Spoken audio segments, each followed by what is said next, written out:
Assalomu alaykum. Hop,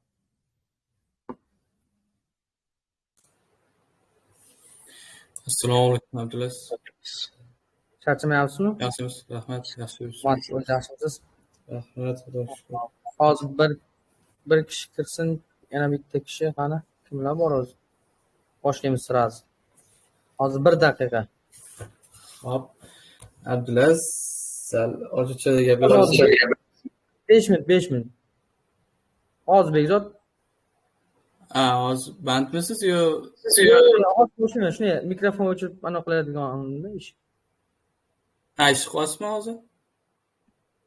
Hozir Bekzod. Bo'ldi.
Hop. Eshityaptimi Bekzod? Ha, ishtilyapti. Bo'shadingizmi? Alo. Ha, hop.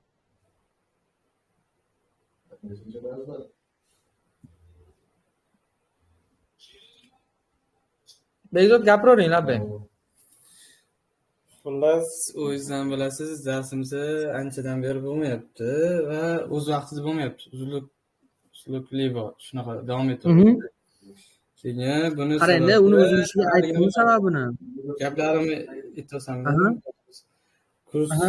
o'sha olishdan oldin gaplashgandik, nimaga gaplashgandik? Bir hafta davomida 3 marta dars bo'lishi kerak ekanida. Vaqti ham 1 soat, 1,5 soat bo'lishi kerak. Biza navbatda dars bo'ladi deb aytgansizda, biza o'shani poylab o'tiribmiz. Bo'lmay qolyapti. Ertasiga bo'ladi deyapsiz, keyin yana bo'lmay qolyapti. Yoki vaqtini aytaman, deyapsiz, yana bo'lmasa yozib ham qo'ymayapsiz. Biz yozsak javob ham bo'lishi juda kamdan kam bo'lyapti-da. Keyin mana bitta Abror aka ham ancha yozyaptilar, ular ham manimcha o'qiganlari kelyapti. O'sha odamni ishtiyoqi ham yo'q bo'lib qolyapti-da. Bir dars bo'lib bo'lmay qolsa, bunaqa bo'lmaydi. Bundan keyin ketma-ket bo'ladi Bekzod. Keyin dars soatiga keladigan bo'lsak, mavzuni o'zini men просто tez tushuntirib qo'yayotganga o'xshayman. O'shaning uchun shunaqa bo'lib qolyapti-da. O'zi misol uchun mana bunaqa narsa ham berish kerak edi. Darsda bitta temani tushuntirganimdan keyin topinglar desam, sizlar o'shani darsni o'zida ko'rsatishingiz kerak tashab gruppaga. Unga просто bekor vaqtinglarni ketkazmasdan o'shani ko'proq topinglar degan maqsadda shunaqa qilyapman. Yarim soat, 1 soat bo'lyapti-da, 1 soat bo'lyapti o'zi. 1 soat bilmadim, shu paytgacha bo'ldim hozir. Keyin bilmadim endi ishingiz chiqib qo'yaptimi, qanaqadir sal shoshilibroq o'tayotgandek. Voy, sekin o'taman endi. Bugungi temani boshlayveraylik, keyin u yog'ini to'g'rilab ketamiz xudo xolisa. Bo'ldi unda, mana o'sha uzilishlar bo'lib qolmaydi, ishonsangiz bo'ladi. Hozir masalan men kursni to'xtatishga ham tayyor bo'lib turibman-da, agar bunaqa davom etadigan bo'lsa. Dushanba, chorshanba, juma soat 4-5 atrofida bo'ladi. Har doim shu dushanba, chorshanba, juma 4-5 da bo'ladi. Bo'ladi. Sizga ishondik, Abdulaziz. Bo'ldi. Rahmat. Xo'p, bugun birinchi o'rganishimiz kerak bo'lgan narsa bu liquidity. Bozordagi eng asosiy narsa. Xo'p. O'zi liquid deganda ingliz tilidan tarjima qilgani u suyuqlik anisi bo'ladimi? Shunaqa bo'ladimi? Aha. Shunaqa.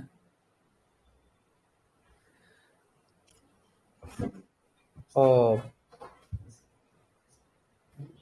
Endi lekin aslida tradingda liquidni ma'nosi boshqa narsaga qilinadi. Ya'ni bu aslida o'zi bitta to'g'ri tushunchasi pul degani. Xo'p, qanaqa pul? Masalan, bozor harakati bunaqa deb misol qilib olaylik-da. Mana bu yerda turibdi hozir bozor.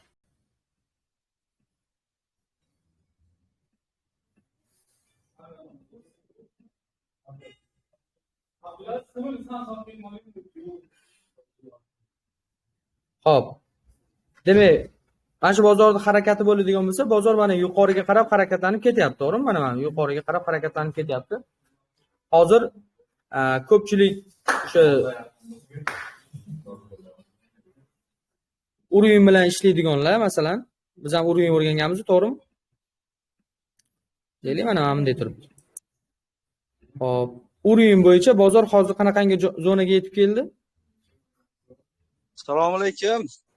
Va alaykum assalom. Yaxshimisizlar? Aka, charchamayapsizmi? Rahmat. Endi sharoit qilib oldim. Bo'ldi. Xo'p. Liquid mavzusiga keldik. Liquidni o'rganyapmiz. O'zi eng sevgan mavzulardan bitta shu liquid imbalance. Aha. Order block. Rahmat. Buni yaxshiroq tushunib olishimiz kerak, chunki bozorda asosiy narsalardan bittasi shu bo'ladi. Hozir 1 minut. Xo'p. Endi liquidga kelgan bo'lsak, Siz ham hozir Samarqand filialdamisiz yo Toshkent filialdami? Toshkentda. Ha, bo'ldi. Men bu hafta anaqa chiqish ehtimolim bor. O'tsam bo'ladimi ofislaringga? Bo'ladi aka. Hop. Hop, endi likvidga keladigan bo'lsak, mana shu bozorda qanaqa o'rin hisoblanadi? Resistance mi? Da, bozordagi, ya'ni сопротивление resistance zonasiga kelgan bo'ladi. Qonun qoida bo'yicha bu yerdan ko'pchilik sellga kiradi. Stop losslarni ham quyidagi zonalarga o'rnatadi, to'g'rimi? Endi bozorga mana shu zonadan savdoga kirganlar uchun bozorda likvid deb mana shu maksimumlarning yuqorisiga aytilinadi. Bozor mana shu yerda likvid biz pul dedik-ku, ya'ni dollar, pul, odamlarning puli. Masalan, sizda balansingizdagi pullar hammasi mana shu yerga agar stop lossini uradigan bo'lsa, bu bozorga ketadi pulingiz. Ya'ni minus bo'lasiz. Bu holatda o'sha bozor shu likvidni yechib, ya'ni o'sha professional bo'lmagan treyderlar shu yerdan savdoga kirib stop lossini shu yerga o'rnatganlarning hammasini stop losslarini yig'ishtirib, keyin yana dalshi pastga qarab davom etadi. Bizni vazifamiz likvidda qanday ishlashligimiz kerak? Mana shu likvid yechilishini kutishimiz kerak. Mana yechib o'tilgandan keyin bozor qanaqadir struktura hosil qiladi. O'sha struktura bo'yicha masalan bitta yechib tushdimi pastga, orqasiga sal qaytyaptimi, atkat berib, o'sha paytda oddiygina Fibonacci'ni o'rgangan valniy eliyotimizni ishlatsak bo'ladi. Shu yerga yetib kelgandan keyin 618 dan keyin sellga kiramiz, keyin ketish ehtimoli katta bo'ladi. Tam bu yerda bo'lgan holatdan ko'ra bu ishonchliroq hisoblanadi. Chunki u bozorda likvidimizni yechgan hisoblanadi.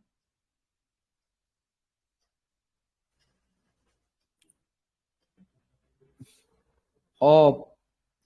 Endi demak bu holatda nima qilish tushundinglar, ha? Ya'ni bozor likvid yechmaguncha savdoga kirmaslik kerak. Hozir biz faqatgina maksimumdagini ko'rdik. Ya'ni minimumdagini ham aytish shart emas. Minimumdagi ham shu holat. Bozor shu 2-3 marta urilgan minimum yoki 1 marta dona, mana shu bitta dona minimum turgan bo'lsa ham, buni yangilashligini kutib, keyin qanaqadir struktura hosil qilsa, shu yerdan savdoga kirishlikka harakat qilamiz. Hozir bitta savdo bo'yicha emas, ya'ni likvid yechilishini kutishligimiz kerakligi haqida gap ketyapti. Savdoga qatdan kirishimiz bu strategiyalarimizga bog'liq. Ya'ni o'rganayotgan narsalarimizni keyinchalik bu yerdan likvid yechilgandan keyin hosil qilinganda ishlatamiz. Switchning seriya bo'yicha masalan svechalar bor-ku, 3 ta svecha qizil bo'lsa yoki 3 ta svecha ko'tarilsa, 3 ta svecha tushsa, 1 soatlik time frame'da oxirgisini maksimum yo minimumni buzib o'tsa savdoga kirish. Xuddi shu masalan mana shu likvidda yechilayotgan holatda e'tibor bersak, agar bo'lib qolsa, shu yerda paydo bo'lib qolsa 3 ta svechamiz. O'shani maksimumini shu buzib o'tgandan keyin savdoga kirsak, masalan bu shu maqsadga muvofiq bo'ladi. Mana bu likvidimizga ham to'g'ri bo'ladi. Hozirgina sizlar bilan demak, maksimum va minimumdagi likvidlarni ko'rib chiqdik. Buni o'chiramanda, endi bozorda mana real bozordan sizlarga misol ko'rsatishga harakat qilaman. Bir kunlik time frame ga o'tkazdiramiz tillada va e'tibor beramiz. Mana butun dunyo kutgan tillani kuchli zonasiga yetib keldi. Buni juda ham ko'pchilik trader mana shu 2070 orasini juda uzoq muddat kutdi. Hozir men sizlarga o'rgatgan narsam bo'yicha mana sizlarga natija. Assalomu alaykum akalar. Alaykum assalom. Hop, Kech qolmadimmi aka? sal kech qoldingiz, endi aka videodan ustidan davom ettirib olasiz xudo xolisa. Xo'p aka, xo'p. Bo'ldi. Hop, endi qaranglar mana. E'tibor bergan bo'lsanglar, hozir aytgan narsam bo'yicha, ya'ni bozor hamma shu yerdan sell kirganlarni bozorni rasvosini chiqardi. To'g'rimi? Bu narsa aniq edi. Ya'ni ko'pchilik bu yerdan masalan qaytib ketishiga ishongan. Analiz bo'yicha juda ham kuchli o'rin. E'tibor berasizlarmi? Bir xil liniyada turibdi. Mana shu qismdan sell olganlar stop losslarini mana shu qismlarga qo'ygan. Menimcha ancha odamni stop lossini yig'ishtirib bo'ldi bozor. Va endi orqaga qaytishiga bemalol ishonsak bo'ladi. Faqat uni ham kichkinaroq time frame'da 1-2 kun ichida analizlar bilan ko'rsak bo'ladi. Ya'ni baribir bozor birdaniga mana bunaqasiga tushib ketmaydi. Hamma zonalarimiz bor. Bulardan qaytib qolish mumkin. O'sha qaytib qolgan paytlarda savdoga keyin qo'shilib oladi. Mana shu holatni o'zim tushundinglar, ha? Endi tarixda bo'lgan hamma o'sha likvidlarga e'tibor beramiz. Mana masalan, mana bu holatga e'tibor beringlar. Bozorda mana bu holatda mana bozorda nima bor edi?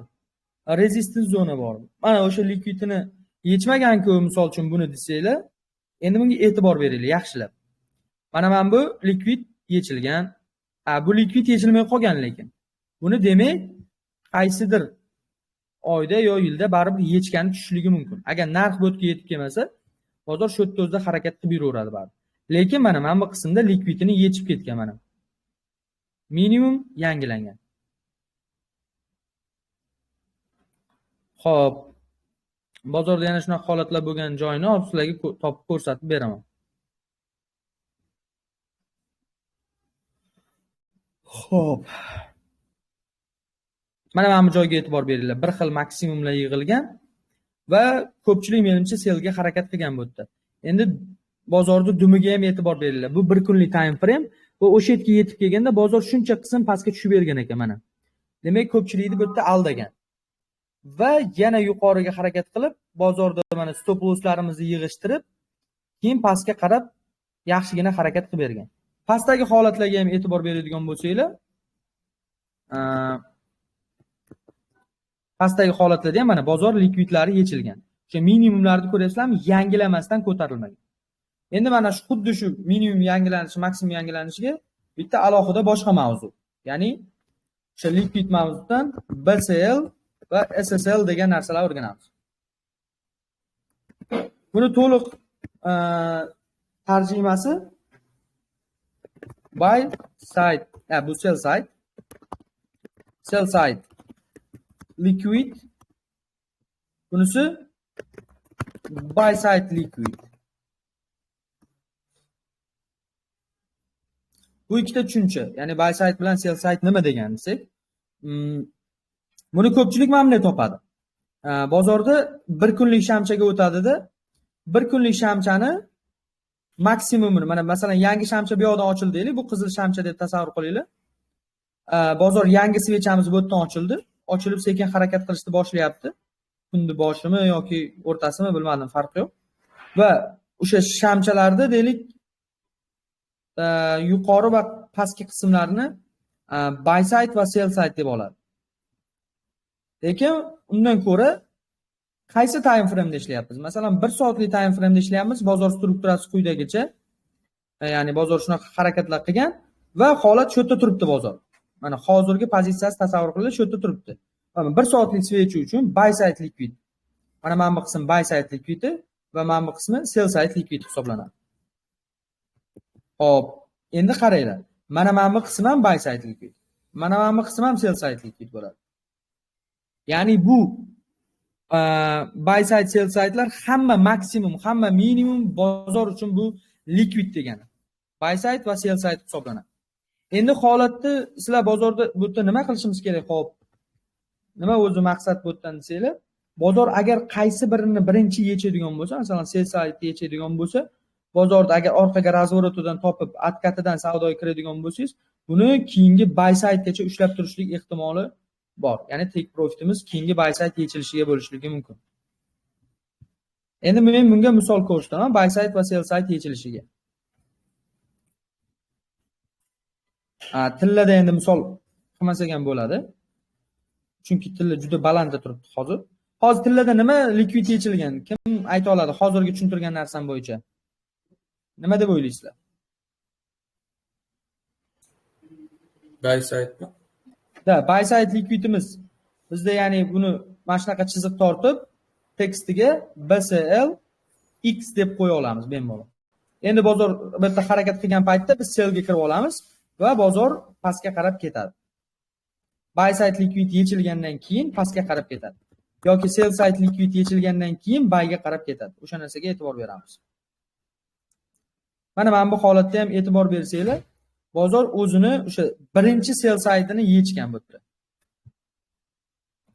Yo'q, u yerda yechilmagan ekan, lekin boshqa anunda, ya'ni Alpari boshqa brokerlarda grafikida bu yerdan ozroq o'tgan. Agar o'tgan bo'lsa, aniq bu yechilgan hisoblanadi.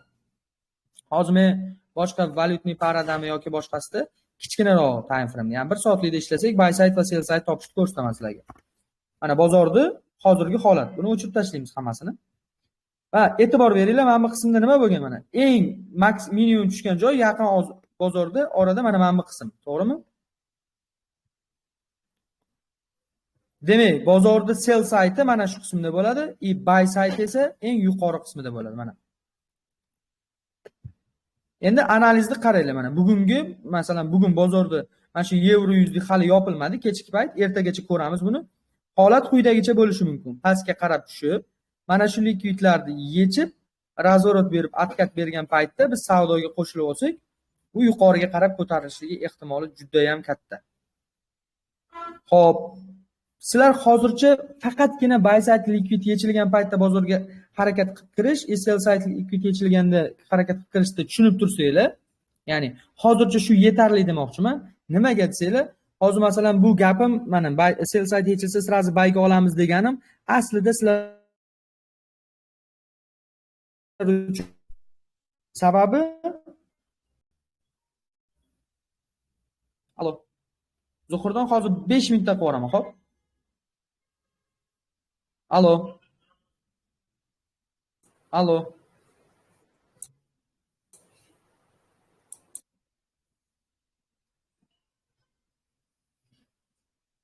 Bola, sizlarga eshitilyaptimi? Ha, eshitilyapti. Bo'ldi. Sizlar uchun xato bo'lishligi mumkin. Nimaga desanglar, o'zi aslida buy side va sell side yechilgan paytda bozorga sirazi kirishlik yoki uni o'sha tepaga yuqoriga ko'tarilganda pastda qanaqadir o'sha ko'tarilish joyida sabab bo'lmasa kirishlik xato hisoblanadi. Lekin hozir men shunday o'rgatyapman, sababi endi yetib kelamiz. Masalan, bozor sell side likvid yechgandan keyin uni ostida ICT qonun qoidalari bo'yicha FVG bo'lishligi kerak. Hozir FVG nimaligini bu yerda masalan kimdir o'zi o'rganib bilib olgan bo'lishi mumkin, balkim. Order block bo'lishligi kerak. Ana shu ikkita qonun qoida bo'yicha ICT bo'yicha order block yoki FVG bo'lishligi kerak, shunda savdoga kirsak bo'ladi. Chunki liquid mavzulari ko'proq bularga xos. Ya'ni price action bo'yicha qanaqadir urvin bo'lishi kerak yoki valna elliot bo'yicha 618 kelish kerak degan narsalar bu yerda kerak emas. Bizga ya'ni faqatgina o'sha shu mavzuga o'zini konsepsiyasiga xos narsa. Ya'ni o'sha biz sekin SMC ni ichiga kiryapmiz. Hali SMC deb e'lon qilmadim. Sababi liquidni o'zini alohida dars qilishimiz yaxshiroq. Xo'p. Ana endi mana shu bozordan deylik liquid yechilgan paytda sizlar hozircha buni tushunmaysizlar deb aytdim. Ataylab o'zim bitta analiz qilib ko'raman. Holat bo'yicha pastda FVG degan narsa bor. Buni albatta sizlarga to'liq tushuntirib beraman nimaligi, qanaqa hosil bo'lishligini. Shunchaki mana shu liquid yechilgan paytda bozor ko'tarilishligini sizlarga ko'rsatish uchun bu narsani qilyapman. Bozor mana o'sha liquid yechilgan paytda kakras bizda aytgan narsam bor. O'sha narsadan bozor nima qilishi mumkin? Reaksiya olishi mumkin. Mana. Reaksiya shu yerdan olishligi mumkin. Ham kakras bizda nima bo'ladi? SSL, ya'ni sell side liquidimiz yechiladi, X bo'ladi va pastda FVG bor. Endi bunda ham bizda savdoga kirishlikka ruxsat yo'q. Bizda o'sha normal sabablarimiz bor, lekin nimaga yo'q? Bozor qachonki razvorot olib, atkat bergan paytida savdoga kirsak, stop lossimiz ham kichkina bo'ladi. Nima deydi? Savdodagi bitimimizni xavfsiz qilgan bo'lamiz.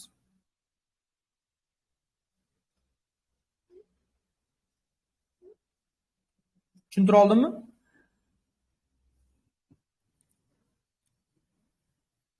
Demak, hozir sizlarga vazifa, mana hozir kim onlayn darsda hozir bo'ladigan bo'lsa, bozordan oddiygina любой valyuta parada 1 soatlik time frame ga qo'yib, buy side va sell side chizig'ini tortadi, quyidagicha analiz qiladi. Qanday?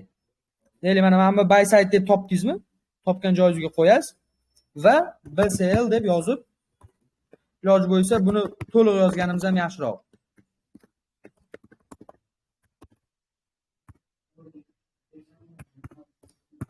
Buy side liquidity deb qo'yib, mana shunaqangi grafikni menga yuboradi. Hozir darsda o'zida. tekshirib beraman, keyingi narsamizga o'tamiz ya'ni. Bo'ladimi shunday qilsak bolalar? Imkoniyat bormi ya'ni? Aha. Bo'ldi, o'shani tashlab yuborsangiz Bekzod gruppaga. Ungacha bo'ldi, zugini o'tib turaman bozordan. Demak, buy side va sell side topib tashlab yuborasiz. Abror aka, siz ham hozirda o'zida agar iloji bo'lsa, bozordan buy side va sell side'ni o'sha topib, screenshot tashlab yuborasizlar. Xato yoki noto'g'riligini topib beraman. Iloji bo'lsa bitta dona emas, ikkita uchta topib tashlanglar, ya'ni har xil paralarda 1 soatlik o'zingizlar qaysi time frame'da nimadir bozorda ko'rgan bo'lsanglar.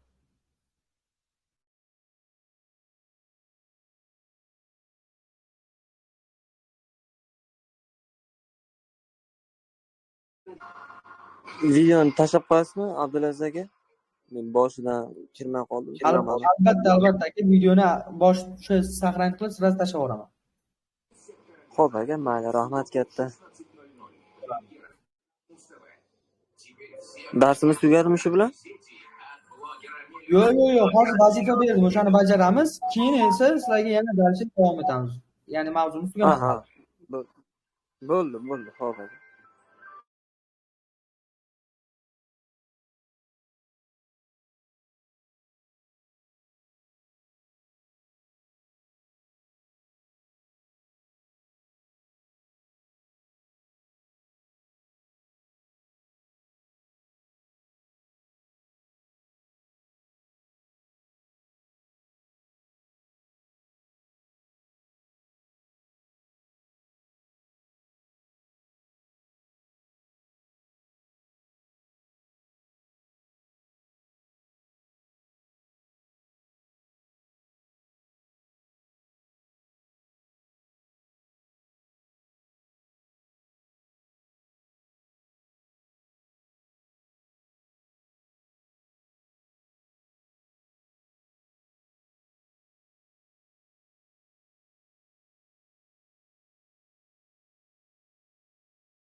Bola nima gap? Topilyaptimi? Ha aka. Ha. Bekzod Beynikini ko'ramiz. Mana Bekzod, qarang, eshityapsizmi meni? Aha. Qarang, mana shu liniyani chizayotgan paytingizda liniyani uchini olib turib shiftni bossangiz tekst qilib beradi. Chiziq, qiyshiq chizgansiz-ku. O'sha qiyshiq chizmani agar tekst chizganingizda liquidni yechib pastga tushib ketgan. Hozir tekis chizib ikkinchisini tekis qilish kerakmi yo birinchisini aytdingiz-ku, ikkinchisi iloji Qarang, bo'lsa, birinchisi, to'g'ri ya'ni mana joyiz. ko'rinyaptimi grafik? Aha. Mana bu tomon tekis turadi, bu tomonga ham tekis tortasiz. Ya'ni liniya tekis bo'ladigan bo'lsa, mana masalan men bunday demoqchiman-da, mana qarang. Mana bu liniya bunday turmasin-da. O'sha bitta uchiga tekizdirdingiz-ku. Tekizdirib bu uchini ushlab turib shiftni bitta bossangiz mana tekis qilib beradi, mana. Buni tekis chizishdan maqsad nima desangiz, o'sha liquid yechiliboq tushib ketgan, mana qarang. Yechilib sirazu tushib ketgan. Endi bu USDT to'g'ri. Bizda ya'ni anonimizga to'g'ri kelmaydi. Ya'ni Forex bozoridamizmi? Faqat Forexga analizlarimiz yaxshiroq o'tadi. Lekin bu yerda ham liquid degan narsa o'z o'rnini ko'rsatadi. Mana bu yerda ham liquid yechilgan, tushib ketgan bozor. Yo bo'lmasa, mana bu atrofga ham qarangda, bu yog'ini topgan qarasangiz, bu yoqda ham mana pastda 1 marta, 2 marta, 3 marta, 4 marta urilgan joylarga e'tibor bersangiz, bozor o'shani yechib keyin ko'tarilib ketgan. Bitta joyda o'zida ikkita misol mana misol sizga. O'shaning uchun hozir boshqa valyutniy paralarga, ya'ni Forex bozoridan topib turib valyutniy anonga o'shani yozib ana qilsangiz, keyin tekst bilan buy side liquid yozmay, mana bu chiziqni ustiga 2 marta bossangiz tekstiga kirib beradi. O'sha tekstiga yozsangiz tekstni mana bu nima deydi, chiziqqa yozib beradi. Mana quyidagicha. Chiziqni ustiga 2 marta bosyapman, mana bu stilga o'tib qolsa, tekstga bosasizlar, yozuvinglar yozasizlar, keyin bu yerda yozasizlar. Topgami, middle'ga qo'yasin, bottomgami qo'yaman, centerga yoki rightga, mana rightga qo'yganman. O'ng tomonida tepa qismida yozuv chiqadi.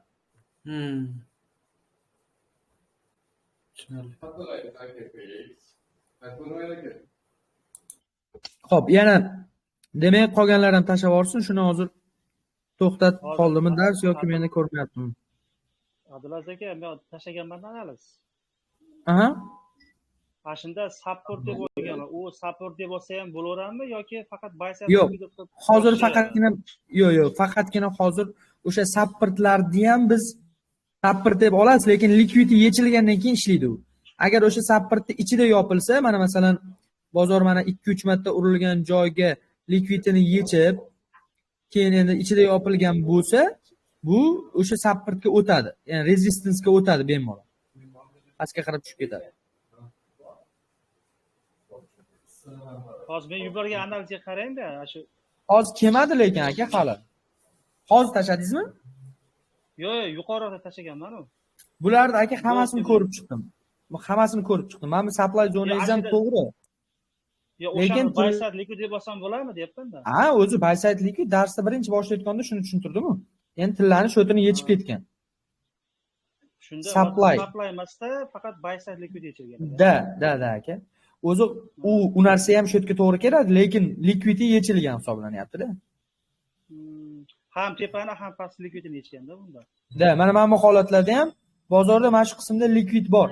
To'g'ri, bu yerdan qaytdi. Misol uchun siz aytishingiz mumkin, qaytdi-ku, gapingiz noto'g'ri deyishingiz mumkin, lekin bu yerdan savdoga kirmagan bo'lardim men. Boshqa odamga ham tavsiya qilmasdim. Qachonki liquidity yechilsa, keyin kirishimiz kerak.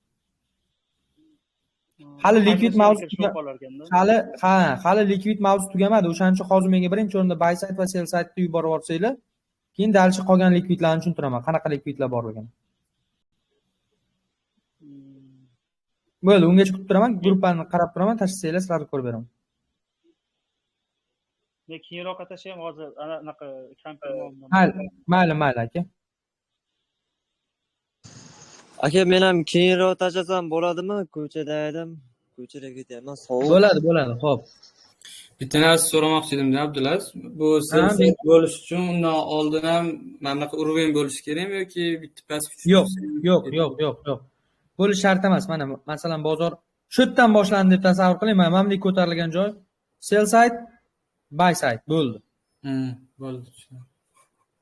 Bozor yana shuni orasida yurgan paytda buni yechadi, yana buy side hosil qiladi, yana yechadi, o'shanaqa qilib yuraveradi. Endi to'g'ri, mana bunaqa holat ham bo'ladi. Buy side, sell side bo'ladigan bo'lsa, o'sha buy side'ga yetib kelgan to'xtamasdan tepaga ko'tarilib ketaveradi masalan. Uni yechdi, qaytish kerak degan qonun qoida yo'q. Aytdim-ku, o'shaning uchun ham sirasi yechilgandan keyin savdo kirilmaydi. Hozir yana boshqa qonun qoidalari bor, o'sha paytda ishlashlarini tushuntiraman hozir. Ya'ni konsolidatsiyadagi likvid trend liniyadagi likvid. Shularni tushuntirsam, o'sha mana shu likvid mavzusi deyarli tugaydi. Yanagi darsga yana bor lekin. Hozir hamma likvidni tushuntirib qo'ysam, umuman to'g'ri kelmaydi. Ya'ni darsimizda 1,5 soat o'tishim kerak deb turib agar ana qilib qo'yadigan bo'lsam bo'lmaydi. O'zi masalan darsimizda mana shunaqa bitta o'rgatib, sizlardan vazifa ko'rib, tekshirib, kim tushunyapti, kim tushunmayapti, savol-javoblarga qilsak, o'zi aslida 1,5 soat, 1 soat bo'ladi. Anchon hozir Bekzod topgani to'g'ri. Endi valyutniy paraga iloji bo'lsa Bekzod bitta tashlasangiz, sразу men unga o'tib ketardim. Boshqa mavzuga. Yoki o'taveraymi? Keyin tashlab yuborasan. Hozir topuvdim endi, hozir qo'yma hozir.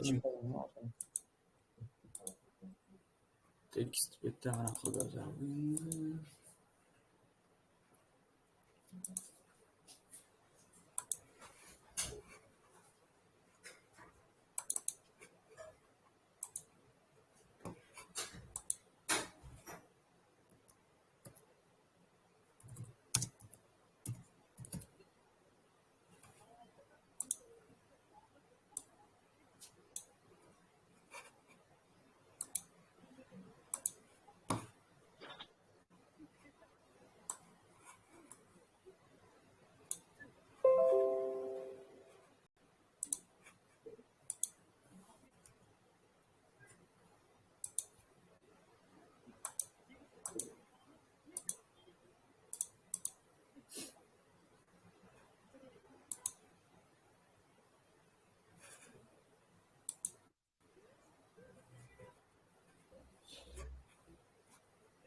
Tashlab qo'ydim Abdulaziz. Hozir ko'raman. Hozir siz aytganingizdek chizmani qilmadimi, mana tezroq bo'lishi. Yo'q, bo'ldi. Tushuncha bo'lgan bo'lsa bo'ldi. Hozir men kompyuterdagi cho'ta sekin ochyapti, ochib qo'ya qolaman.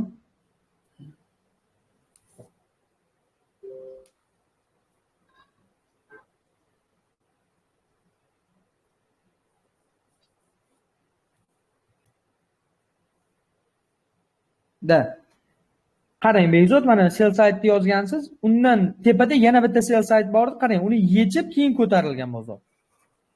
O'zidan nima tashab ketadi yana? Yangi sell side tashab ketadi. O'shanday ketma-ketlikda bo'lganligi uchun shu ana bo'ladi. Endi qaranglar. Bizda likvid turlarimizdan, ya'ni bozorda hech qachon mana bunaqa joyda savdo qilmaylar. Bozor konsolidatsiya holatiga yetib birdaniga pastga tushib ketadi-ku.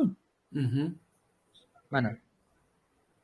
Birdaniga yangilik hisobiga tushib ketgandan keyin orqaga qaytib chiqishi mumkin, to'g'rimi? Mana bunday ko'tarilib, har xil modellar yasab ko'tarilib, mana shu joyga yetib kelganda, mana bu qismimizni misol uchun biz oldin bu yerda support bo'lgan, endi rezistansga aylandi, sellga harakat qilishlikka harakat qilamiz.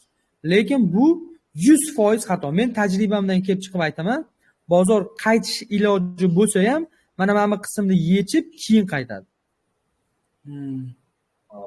Mana bu, ya'ni yuqoridagi pullarni, ya'ni likvidlarni hamma stop losslar shu yerdaligini yechib, keyin orqaga qaytish ehtimoli bor. Endi buni teskarisi. Bozor masalan, deylik, qanaqa bo'ladi? Ko'tarilib ketayotganida o'rtada kuchli konsolidatsiyaga uchrab, keyin ko'tarildi. Va qaytib kelgan paytda yana shuni ustun vazifasida, ya'ni support vazifasida ishlatishlik xato. To'g'ri keladi, ozroq qaytib berib, keyin bitta buzadi, bo'ldi. Mana bu qismni yechib, keyin ko'tarilishligi mumkin. Endi men misol uchun hozirgi aytgan narsamga sizlarga misol ko'rsataman. Buni uzoq bir qaysidir davrlarga o'tmay, mana bugun ham tillada bo'lgan holatni ko'rsataman. 1 minutlik time frame'ga o'taylik. Bu time frame'ni ham anasi yo'q. Qizig'i yo'q. Mana bu qismga e'tibor beringlar. Mana bozor kelib, aytganimdek konsolidatsiya yasab, kuchli tushishga uchradi mana. va kuchli tushishdan keyin bozorda mana bu joyga e'tibor beriladi. Shu qismdan qaytganmi bozor? Yo'q. O'sha joydan kirib, endi bu 1 minutlik uchun mana shu narsa katta hisoblanadi. Ya'ni yuqori qismini yechib, ya'ni buy saytini keyin tushib ketdi. To'g'ri. Mana bu qismlar to'liq qoplamadi, chunki bu trigonlik edi. Buni dal qoplagani chiqib ketaversa bo'lmaydi. Mana bu qismgacha chiqishi ham mumkin edi. Zato mana bu qismini yechib, bu yoqdagilarda stop losslari juda kichkina bo'ladi endi 1 minutlikda kirgandan keyin. Yani mana bunga qo'yib qo'ygan bo'lsa, o'zi bu yerdan kirishda o'zi xato. Stopini yechib, keyin mana tushib ketishda davom etadi. Mana bu holatda ham mana o'zidan qaytib bermadi. Ya'ni bu katta time frame da 1 soatliklarda bo'ladigan bo'lsa, bu normalniy katta tushish hisoblanadi. Buni ham o'sha tag qismidagi minimumlarni yangilab, keyin ko'tarilishda davom etadi. Bunga ham ishonmay turdim, lekin bu o'zini vazifasini lekin ko'rsatib bera oldi. Chunki mana bu yerda ham bo'lsa, bu yerda ham pastga buzib o'tib ketaversa bo'lmaydi. Lekin mana bunaqa holatlarda umuman savdoga kirmagan ma'qulroq.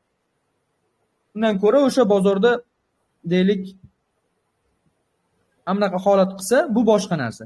Ya'ni ko'tarilayotgan joyda bitta ikkita konsolidasiya yasab ko'tarilib ketsa, bu zona aniq qilib berishi mumkin, lekin juda ham ko'p turib birdaniga otiladigan bo'lsa, bu juda yomon. Mana bunaqa qilsa, lekin bolalar ishlatsanglar bo'ladi mana.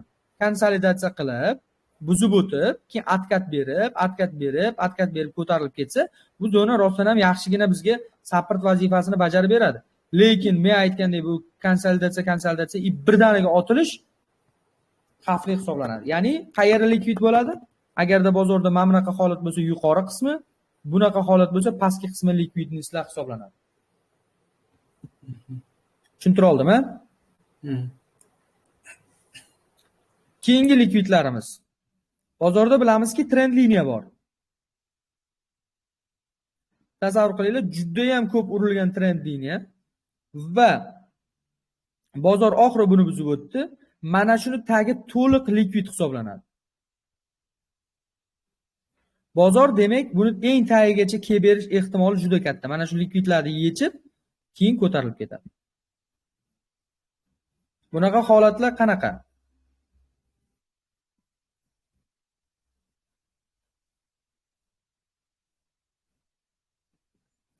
Mana masalan, mana bu qismda trend liniya bor deb tasavvur qilsak, tekst yozolmayapman. O'zi trend vianonda ketgan mana. Va men aytganimdek, mana bu qismgacha bozorda likvid turibdi. Bozor shuni yechib, yana tushib ketdi. Oddiygina trend liniyadagi likvidlar. Ko'rdinglarmi? Trend liniyadagi likvid, bozorda konsolidatsiyadagi likvid, buy side, sell side likvidlar. Xo'p.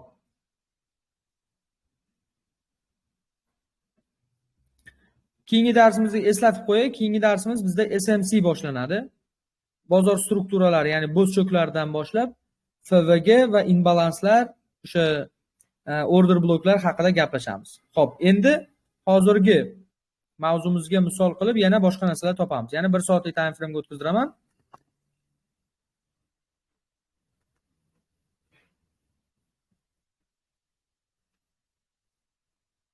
Endi keyingi bozor kutirayotgan joyi mana bu qism bo'lishi mumkin. Buni ham katta ehtimol bilan pastki qismidan bozor reaksiya oladi. Mana shu gapimni eslab qolinglar, tillada ehtimol bu yerdan ham reaksiya olib ketishi mumkin, lekin eng katta ehtimol mana bu tagidan. Likvidlar yoki o'rtarog'iga kelib reaksiya beradi. Bu yerga kelsa ham bitta dumi bilan bo'lsa ham tushib chiqadi. Va likvidlarni yechib, stop losslarni urib, keyin yana harakatida davom etishlik ehtimoli bor. Shuni qattiq u keyinchalik o'zani bo'ladi, nima deydi, rivojlanadi o'zingizlarda psixologiyasi bo'yicha. Mana masalan, qarangda, bozor o'sha aytilgan likvidni yechib ketdi-ku, mana masalan, mana bu qismda deb tasavvur qilaylik. Bozor ya'ni kuchli mana bilan ertalabdan borib 2100 ga chiqib, hali umrida tilla bu narxga chiqmagan. Bu tarixiy birinchi voqea masalan deylik.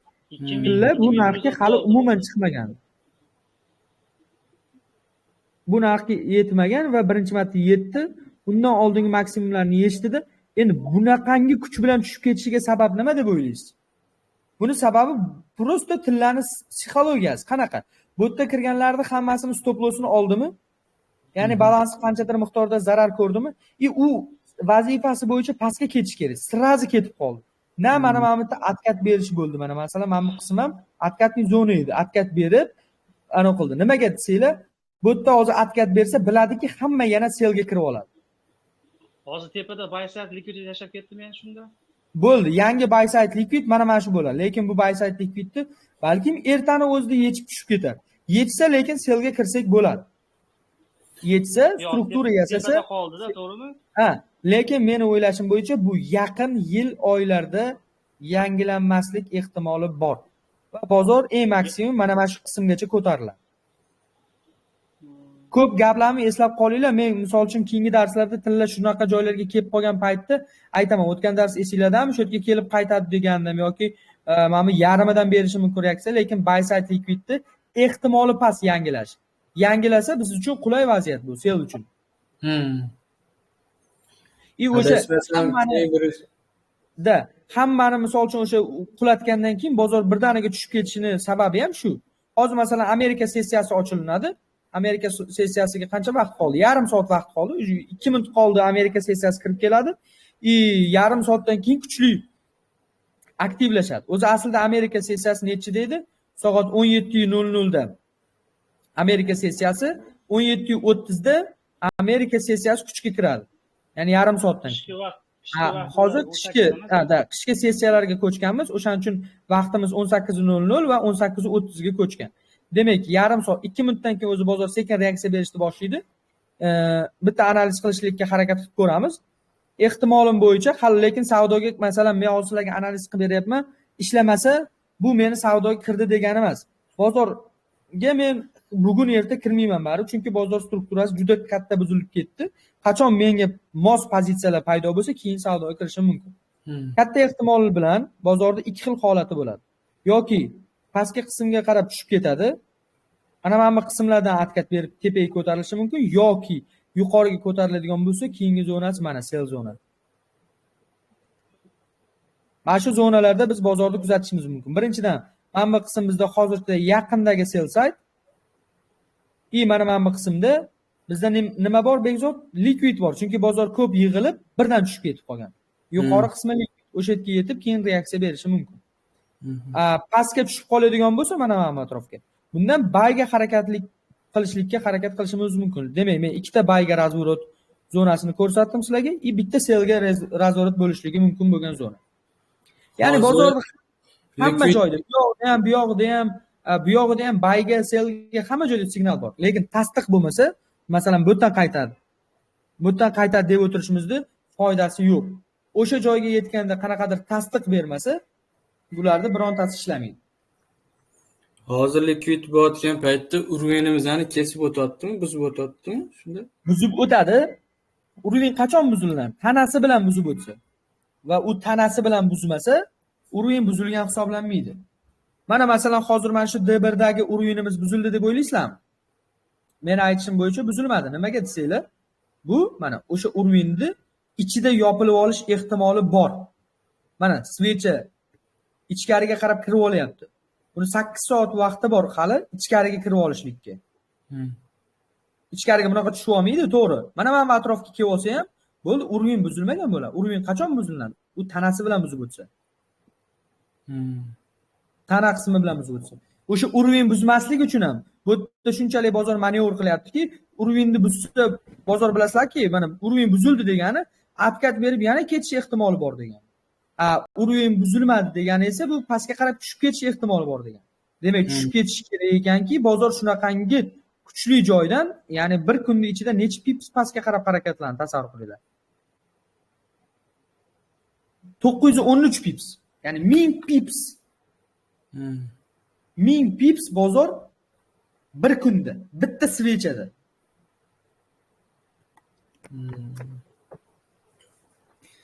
Hamma joyimizga kichkina ham taxmin qiluvdingiz shekilli menimcha. Yuqoriga buzib o'tilishligi aniq edi. Ya'ni hamma selga harakat qilyapti, lekin oldingi darsimizda menimcha aytganman. Mana bu qismda 627 pips yurgan ekan mana bu svecha. Ya'ni uzoq muddat mana bir kunlikda qarab chiqinglar, 1000 pips yurgan svechani topish juda ham qiyin.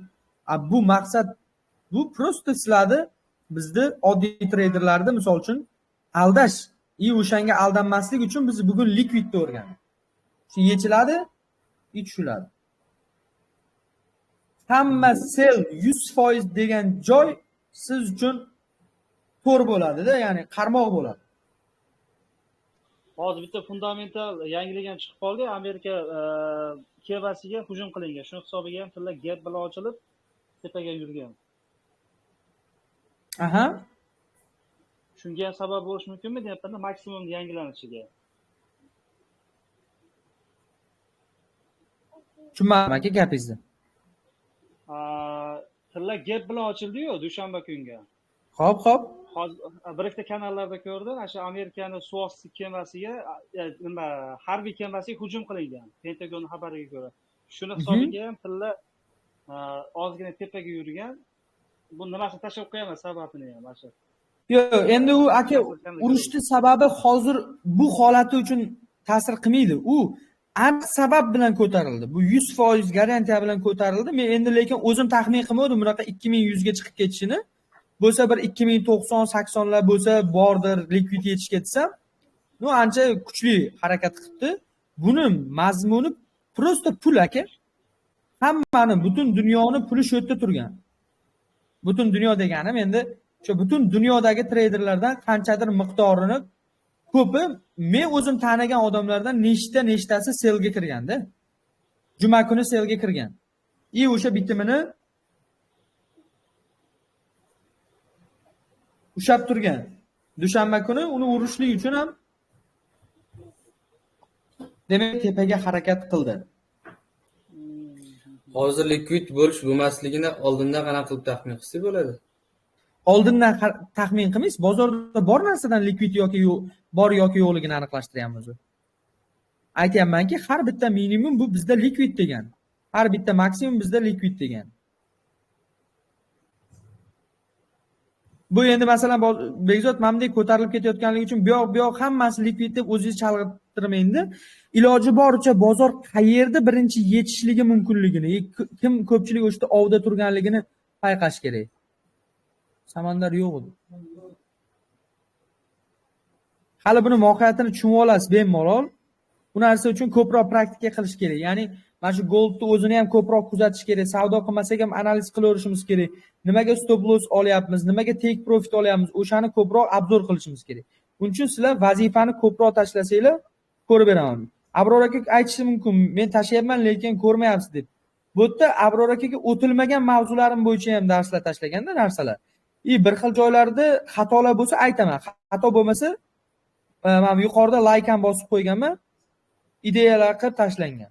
Ana masalan, men bitta qari analizlari nima deydi, sal sustroq. Bizda mavzumizga mos bo'lmagan joylari bo'lgani uchun qaramagan bo'lishi mumkin. Lekin mana masalan, men bitta Fibonacci bo'yicha tashlaganliklarda xato yoki noto'g'ri to'g'risini hammasini ko'rib berdim. Hozir bugungi sizlarga uyga vazifa bozordan buy side va sell side likvidlarni topib analiz qilishlik bo'ladi. Men gruppaga hozir men sizlarga bitta ikkita oldin qilgan analizimni tashlab yuboraman. O'sha buy side sell side likvidni qanday belgilaganim, bozor qanaqa holatda qaytishi, ko'tarilishi mumkin bo'lgan eski analizlar bor edi, o'shani tashlab yuboraman. Bo'ladimi? Yaxshi. Bo'lmasam darsimizni hozir shu yerda tugatamiz. Uyga vazifani bemalol qilaveringlar. Bugun kechki tashlasanglar, chorshanba kuni soat 4 dan 5 gacha atrofda darsimiz boshlanadi. Keyin oldindan aytib qo'ying, masalan, men bir xil paytda den yoki nochda bo'lib qolsam, vazifani Yo'q, Bekzod, unisida mendan unga shikoyat yo'q, bemalol. Kirib, ko'rib tushunsangiz, o'sha tushunganingizga savol bersangiz bo'ldi. Sal kechroq bo'lsa ham, lekin tashlolmadim. Menda lekin hali qolib ketgani yo'q. Keyin men baribir endi uyga vazifa tashlaganinglar bu o'zinglar uchun-da, ya'ni kim tashlamayapti deb men aniq qilayotganim sababi hammani natijaga chiqishini aniq qilyapman-da. O'sha natijaga chiqsanglar menga ham bu foyda. Bironta foyda qilib turib menga misol uchun yozishadi bolalar. Men ham agar kerak bo'lsa tashlab qo'yaman. Bolalar yozishgan, aka bergan bilimlaringizga rahmat, mana foydam deb tashlagan. Men o'sha foydani kistamga solmasam ham o'sha bolani tashlaganini men misol uchun kanalimga tashlab yuborishim mumkin. Mana menda o'qigan shu bola. Balkim reklama bo'lishi mumkin. Balkim masalan reklama bo'lib qolishi mumkin qolganlarga. Lekin odamning ichidan bari o'tadi. Bu narsa rozi bo'lganligi, foyda qilayotganligi. Sizlarga ham misol uchun men YouTube'da bor narsalardan o'tib bermayman-da. Hali darsimiz nima deydi? Anchagina bor hali darsimiz tugashligiga. Hali mavzularimizni biz yarmini ham tugatib bo'lganmiz. Bir xil bo'lmasa qolib ketib qolmasa deb aytdi dars bo'lmasa. Yo'q, bo'ldi. Ular o'zlari agar qanaqadir shikoyat qilishsa, o'zlariga masalan yuklayman. Masalan, mana shu yerda sen uyga vazifani qildingmi, yo'qmi? Men oldin ham aytdim. Kirmagan bolalarga ismini bitta aytdim. Esingizda bo'lsa Bekzod, to'g'rimi? Bu aka kirmabdi darsga, ko'rib tashlaverlar dedim, lekin men 2 kishidangina oldim xolos. Guruh lichkamga ham tashlashyapti, mayli. Ularni ham ko'rib beraman. Bekzod faqat bitta narsani umuman qilmang. Qarochi nima bo'lsa ham siz bozorda umuman shoshilmaslikka harakat qiling, o'rganishga ya'ni. Darsimiz qolib ketishligi bu to'g'ri, bu narsaga misol bo'la olmaydi. Lekin yangi narsa o'rganishga shoshilavermang. Chunki agar eski narsalar esdan chiqib qolaversa, ya'ni ishlatilmasa, u yangi o'rganayotganlaringizga o'rganib qolib, bu tomondagilar esdan chiqib ketib qolsa, sizga abortiga minusga ishlaydi. Shuning uchun mana bugun berilgan mavzu likvid bo'yichami? Menga faqat likvidni mayli, uy vazifasini tashlaydi. O'zingiz misol uchun valna Elliot bo'yicha 7 ta svecha bo'yicha kim masalan bugun analiz qildi bozor? To'g'ri, dushanba kuni edi, 7 ta svecha shakllanmaydi. Ertaga masalan kimdir analiz qildi yoki o'tgan juma kuni kimdir 7 ta svecha bo'yicha ishlab ko'rdimi? Ishlashmas. Iloji bo'lsa shu tekshirib ko'raman, lekin ko'proq mana shu narsa to'g'ri. Ko'raman. How use deydi ishlatdi ko'proq. How use bugun qilmoqchi bo'ldim, ko'rdingiz qanaqa tepaga ko'tarilib ketdi. Da. Bugun o'zi qilish imkoni yo'q edi Bekzod, chunki 22:00 da yopilgan svechamiz 7:00 kerak-ku. Yo'q, 7:00 bo'lgandan keyin ertalab bugun qaradim, peshilladi. Ha. Demak, mana shu narsa to'g'ri. Ya'ni har kuni hamma parani o'zingiz uchun bu narsa. 7 ta svecha bo'yicha qilib ko'rish kerak. Nimaga qilib ko'rish kerak? Balkim u svecha vaqti o'tayotgandir u analizimizda. Ya'ni u qaysi vaqt ishlayapti, qachon ishlayapti, qaysi parada ko'p ishlayapti, mana tillada ko'p ishlayapti deyapti. Demak, ko'rib chiqqansiz. Valna Elliot misol uchun yoki mana hali Smart Money SMC ishlatamiz, qaysi valyuta parasida ishlaydi? Har bittasini xarakterini tushunishinglar kerak o'zi. O'ta, ya'ni hammasi boshqacha harakatlanadi. Keyin lekin ana Sri Candle deganingiz ko'p joyda ishlamay qolyapti-da, asosan kam ishlayapti. Mana nabarotiga ko'p joyda emas, faqat tillada ishlaydi o'zi. O'sha tillani ko'p joyda ishlamayapti demoqchiman. Bo'ldi, mana qayerda ishlamadi? Menga ko'rs. Mana qarang. Misol uchun mana 3 ta svecha tushgan, to'g'rimi? Buni tanasi bilan buzib yopilish kerakmidi? Agarda tanasi bilan buzib yopilmasligini kutsanglar, faqat impuls bo'lsa deganmiz. Mana bu holatda buzgan, tanasi bilan emas, bozorda impuls yo'q, o'z doji bo'lib yotibdi. Bozor pastga tushib ketgan, undan keyin buzgani umuman o'tmaydi, chunki orada qanchagina svecha o'tdi. Hop, bu joyda ishlamadi. To'g'ri. Mana bu holatga tushamiz pastga qarab. Mana bu svechani buzib o'tish kerak edi. Yana tanasi bilan buza olmadi. Agar mayli savdoga kirib shu yerdagi stop loss olgan bo'lsangiz, bu ishlamadi mayli. Bitta ishlamadi, to'g'rimi? Ya'ni strategiya Bekzod ishlamadi degani, bu bizni polni bizni stop lossimizni olsa minus bu 0 degani emas. Qarab turing. Mana shu qism ishlamadi. To'g'ri, xo'p. Yana ketamiz. 1 2 3 4 5 ta svecha ko'tarildi. Mayli, shu yerdan ham selga kirdik, yana yedik. Mana 1 2 3 shu yerdan savdoga kirdikda 50 pips tushashimiz kerakmidi? Impuls bilan ketyapti. Xohlasangiz stop loss foydaga surib qo'ying, mana. Bu yerda necha pips yurib ketdi? To'g'rimi? Ya'ni bir xil lotni ochgan bo'lsangiz, ikkita zarar qildingizmi? Bu yoqdan chiqib ketadi o'shani foydasi. Ko'p joyda ishlamadi deganingiz, mana bu qismda bittasida ishlamagan, bu yoqlarda deyarli topmadim men unaqa svecha. Yaqin orada bo'lmadi. Agar tarixni ko'rib chiqayotgan bo'lsangiz, balkim tarixda topgan bo'lishingiz mumkin. Mana bu holatga ham e'tibor beringlar. 3 ta svecha tushgan, yana 3 ta svecha tushgan, yaqin orada buzdi. Mana qanaqa natijaga olib chiqib ketdi.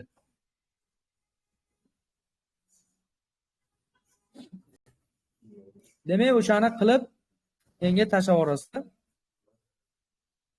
Bo'ldi aka, hozir beraman. Darsimiz tugadi. Bekzod chiqib ketib qopti.